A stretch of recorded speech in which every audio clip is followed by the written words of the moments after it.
4e sommet panafricain des jeunes leaders des Nations Unies a dans ses différentes thématiques accordé une place de choix au sida.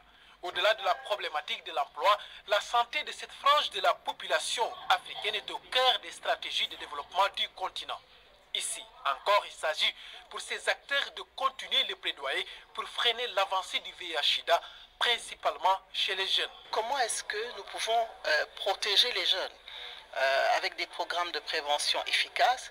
Comment est-ce qu'on peut leur offrir l'accès à l'information et aux services et au traitement lorsqu'ils sont atteints pour qu'ils puissent être partie prenante et acteurs du développement de leur pays?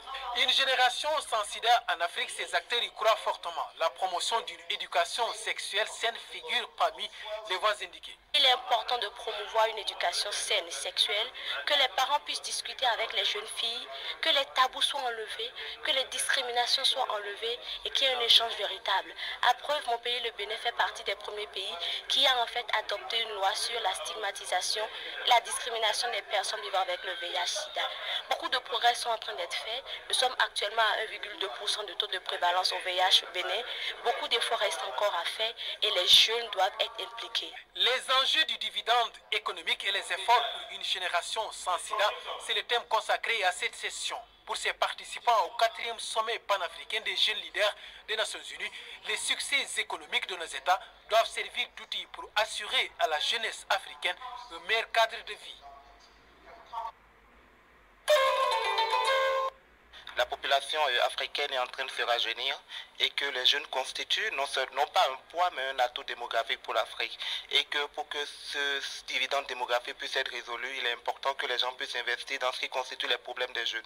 L'un des problèmes majeurs des jeunes aujourd'hui, c'est la question du chômage ou de l'emploi. C'est aussi la question de la santé sexuelle et la reproduction. Donc pour ce qui concerne la question du chômage, l'Union africaine a déjà planté le décor à travers l'agenda 2063 en responsabilisant les jeunes pour la mise en œuvre de l'agenda. Aujourd'hui, en Afrique, le BIT nous l'a dit, il y a 75 millions de chômeurs. C'est inadmissible. En Afrique, c'est inadmissible.